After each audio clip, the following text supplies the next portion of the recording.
मरता हुआ छोड़कर कोई भाग जाता है तो इसके लिए हमने 10 साल की सजा का प्रावधान। सालों के सालों तक तारीख पे तारीख पढ़ते रहते हैं। गाड़ी चलाता रहे एक व्यक्ति और रास्ते में कोई भी बेध्यान हुआ या कोई रश कर आ गया और अकस्मात हो गया। अकस्मात करने के बाद वो व्यक्ति स्वयं उसको पुलिस स्टेशन या तो हॉस्पिटल ले जाता है, तो इसके लिए कम सजा का प्रावधान किया है। और हिट एंड रन केस मरता हुआ छोड़कर कोई भाग जाता है तो इसके लिए हमने 10 साल की सजा का प्रावधान किया। और मैं मानता हूं कि इससे हिट एंड रन के केस में काफी कमी आएगी। पर ये करते करते जो डॉक्टरों की नेग्लिजेंसी से अगर किसी की मृत्यु आती है तो वो भी गैर इरादतन हत्या में आ जाती है, इसकी भी सजा बढ़ गई। तो हमने इसको मैं आज ऑफिशियल अमेंडमेंट लेकर आऊंगा, डॉक्टरों को इससे मुक्त कर दिया है। इंडियन मेडिकल एसोसिएशन ने मेरे सामने रजूआत करी थी, हमने इसको मुक्त करने का प्रावधान किया है। मान्यवर, मॉब लिंचिंग का नया प्रावधान हम लेकर आए हैं। नस्ल, जाति, समुदाय या किसी शंका के आधार पर एक टोला एकत्रित होकर किसी को मार देता है तो उसमें मैक्सिमम फांसी तक की सजा की है। स्नैचिंग के लिए कोई कानून नहीं था, चैन स्नैचिंग होते थे, मोबाइल होते थे और अलग अलग धाराओं में अंत में कानून के गैप का फायदा उठाकर वो छूट जाते हैं थे। स्नैचिंग के लिए भी हमने कानून लाया है। और मान्यवर, गंभीर चोट का जो कानून था इसमें भी हमने 2 डिवीजन करे हैं।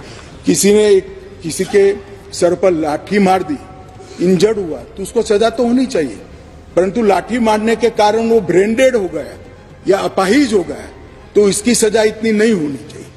तो संपूर्ण अपाहिजता या तो ब्रेन डेड के केस में हमने 10 साल तक का कठोर दंड देने का प्रावधान किया है, इसको सेपरेट किया है। मान्यवर, गंभीर चोट का जो खंड 117 है उसमें 10 साल की उम्र कैद का हमने प्रावधान किया है। इसके अलावा भी ढेर सारे बदलाव किए हैं मान्यवर, मैंने प्रमुख बदलाव भी आपके सामने। अब मैं भारतीय नागरिक सुरक्षा संहिता की बात करूंगा। मान्यवर, इस देश में न्याय प्राप्त करने में सबसे बड़ी बाधा है तो गरीबों के लिए तो आर्थिक बाधा है, मगर हमारे संविधान ने इसकी योजना बनाई। गरीब से गरीब व्यक्ति को शासन के द्वारा वकील भी दिया जाता है, न्याय भी मिलता है, परंतु न्याय मिलता ही नहीं। कल ही मुझे माननीय रक्षा मंत्री में बिल पेश कर रहा था, बता रहे थे 2003 में कोई एक्सीडेंट हुआ था, इसका साक्षी का सेवन 2023 में कल ही माननीय रक्षा मंत्री जी के साथ आया है। सजा कब होगी वो तो अभी किसी को मालूम नहीं। मान्यवर, सालों के सालों तक तारीख पे तारीख पढ़ते रहते हैं। पुलिस न्यायपालिका को दोषित करती है, सरकार पुलिस और न्यायपालिका दोनों को दोषी करते हैं, और पुलिस और न्यायपालिका बैठती है तो सरकार को दोषित करती है।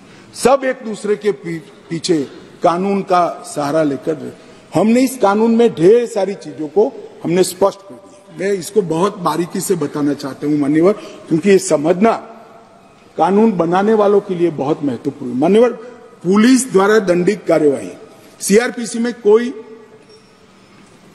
समय निर्धारित नहीं। आप एक कंप्लेन देते हो, इसका संज्ञान वो 10 साल के बाद भी ले सकते हैं। अब 3 दिनों के अंदर ही एफआईआर दर्ज करनी होगी अगर प्राथमिक जांच होगी, इसको कंपलसरी करते हैं। और 3 से 7 साल की सजा के मामले में 14 दिनों के अंदर प्रारंभिक जांच, आरोप सही है या गलत है, इसका प्रारंभिक जांच देकर एफआईआर करनी पड़ेगी। तो ज्यादा से ज्यादा आप 14 दिन तक प्रारंभिक जांच कर सकते हो, और छोटी सजा है तो 3 दिन के अंदर ही एफआईआर रजिस्टर करनी पड़ेगी। सबसे पहले न्याय में समय की कटौती यहां होगी।